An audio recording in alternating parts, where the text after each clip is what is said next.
I'm excited to start in this section 10.2, talk about how to calculate simple interest on a personal loan. This is the first step to get to compound interest, which is more popular or almost everywhere when you know um, money to buy a car or buy a home, you need to use compound interest, but simple interest are also important. Okay, so in this section, your um, study simple interest formula, which we actually seen it before in our previous lectures, and also calculate the simple interest or ordinary interest. Okay. And we were in the second half of the lecture, we will talk about United States rule to solve simple interest problems. Personal loans, or sometimes called personal loan or credit extended to a person by a bank, um, um, that's that's the amount of money a person borrowed from a bank. Okay, so when the person of course who borrowed the money needs to pay the interest rate, pay interest back to the bank. Okay, the interest rate of course depends on personal credit, typically credit history. Okay. Um, So security, this is just some terminology. Collateral, also called collateral, is something that a borrower pledges uh, to the bank. If the borrower cannot repay the loan, then the bank or the lender will take that collateral as take that collateral and the bank can sell or keep the collateral, such as when you uh, use mortgage to buy a home and a person cannot repay the mortgage, then the bank gonna take the home as collateral. In that case, that the person gonna lose the home. The home belongs to the bank, and the bank can sell it. That's sometimes called foreclosure. Okay.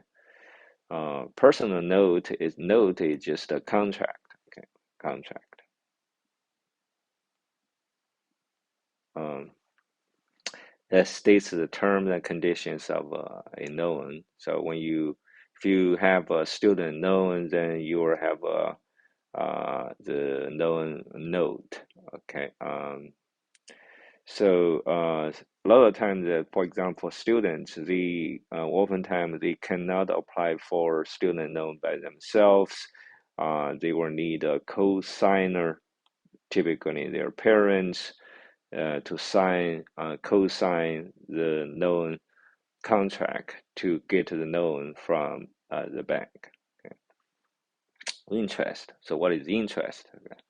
Well, interest is money that the borrower pays to use the lender's money. So basically, interest is uh, the price of money. Okay, price of money. So you borrow somebody's money, you need to pay for some price, right? So that's the interest. Simple interest is a way to calculate interest that you need to pay to the lender. Okay, simple interest is based on the entire amount of the loan for the total period of the loan. Okay, so it'll become clear what does this mean when we see the formula, and also when we compare it to later on the compound interest, which we were compound interest, uh, and then it'll become clear what is a simple interest, what is a compound interest. Okay, so the formula to calculate simple interest is just equal to interest, simple interest. simple interest equals to principal times the interest rate times the time that you borrow the money. So the rate typically is uh, annual annualized uh, interest rate. So it's typically, by year. So annualized by year. Okay. So for example, 2% means 2% per year. Okay. That's a unit of time that you borrow the money from the bank. Okay. So if we use symbol, would be I equal to PRT, R standing for interest rate, T standing for time. By the way, if the interest rate is represented or is annualized by year, then the time needs to be converted. In this case, converted to a year. Okay, if it's, for example, if it's 12 months, you need to use 1 year to represent the time. Um, so um, in practice, typically interest rate is annualized by year. So that's just the practice in the financial industry.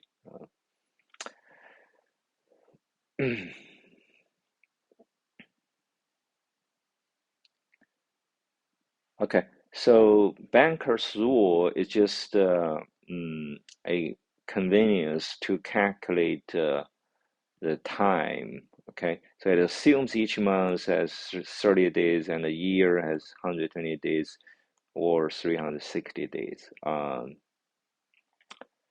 And also on the due date of a simple interest note for a simple interest contract, the borrower must repay the principal plus the interest. Again, the interest is price of using the money, so you need to pay the price, right? Don't forget that, because well, zero interest is still interest. It just means that the lender doesn't charge you any fee for using the lender's money. Well, that's nice, right? That's banker's rule. Now, this assumption of 360 days for a year, I believe, has something to do with a pre-computer era, because it's quite complicated to calculate the number of days between, the one date and another date. As we know, each month, our different months might have different number of days and so on. So it becomes complicated when we calculate the number of days between two dates. So the banker's rule basically simplify calculating the number of days between two dates before computer era. So I'm not quite sure in today's financial industry, do they still use this rule or they just use computer program to calculate, easily and accurately calculate the number of days between two dates. Okay, let's look at this example.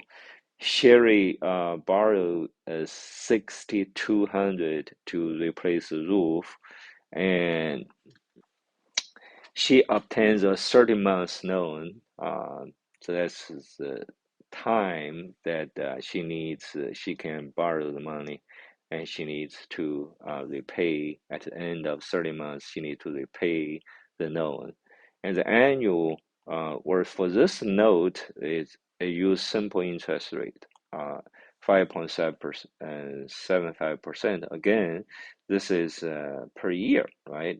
Typically, in practice, we see the interest is, X percent. That means X percent per year. So we want to calculate simple interest she is charged on the note, or this should be straightforward. Okay, we directly use the formula. So the principal is 6,200. The rate is, 5.75%.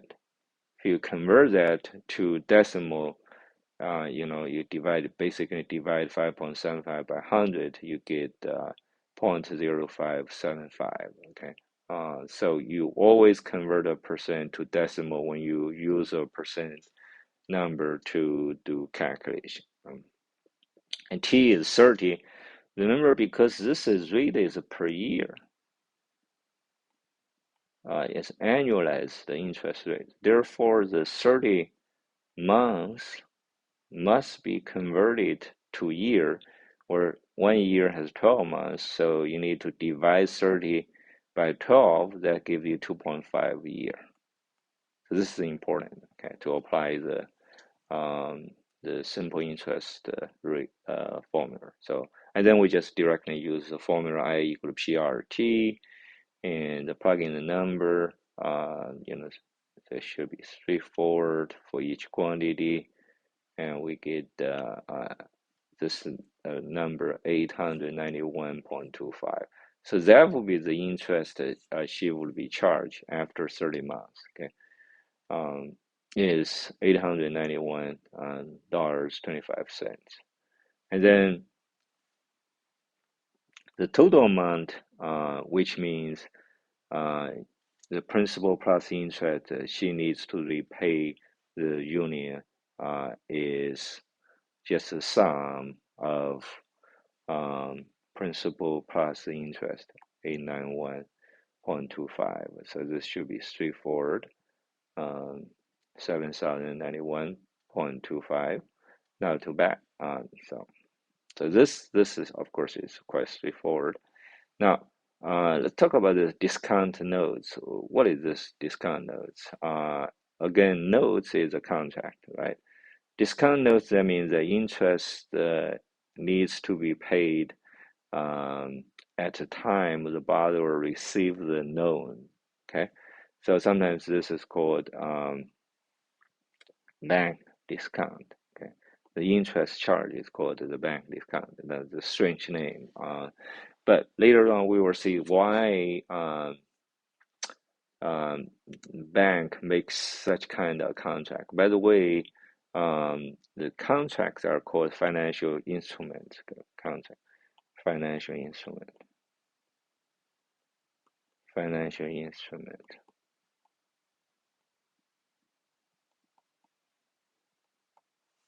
contract.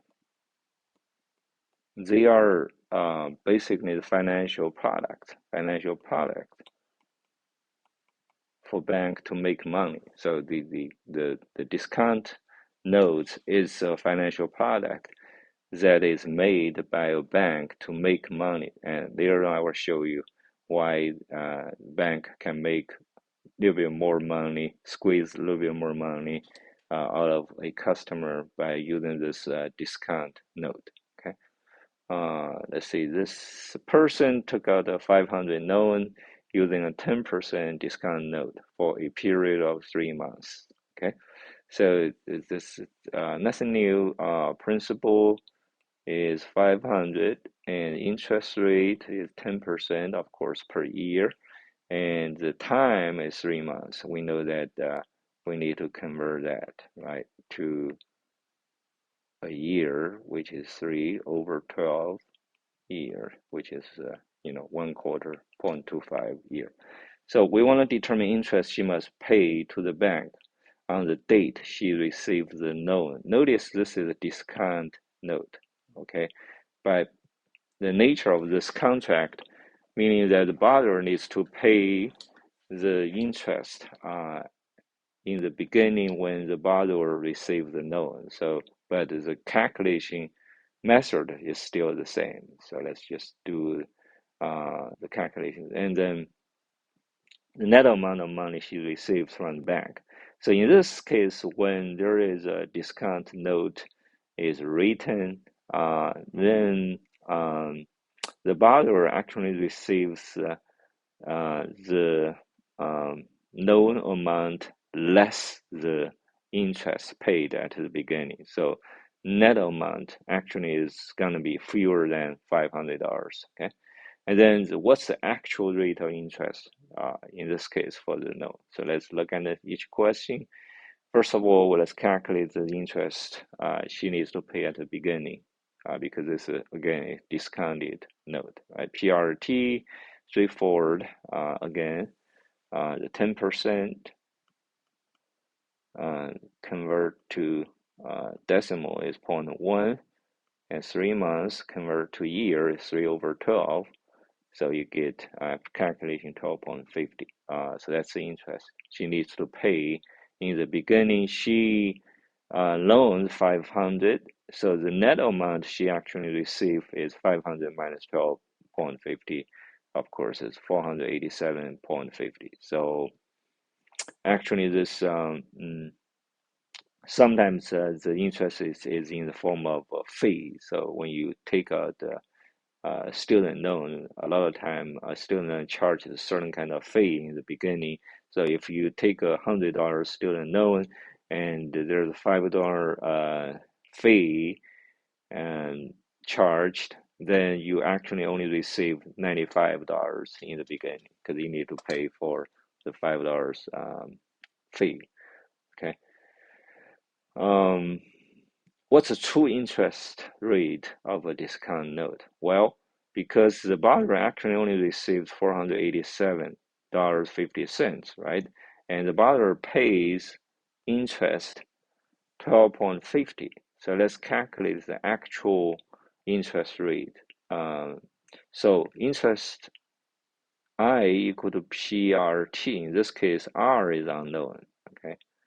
Because we know the principal, we know the interest I, and we know T, so we can calculate this for R, simple calculation, and R equal to this and equal to 0.1026. Well, surprisingly, we found out that the actual interest rate is 10.3% higher than the quoted 10%. Again, you see, that's what I mentioned, that this discount contract or discount note is a financial product for the bank to make a little bit more money out of you. Okay, so that's just how financial instrument, financial products works, and how a bank makes money.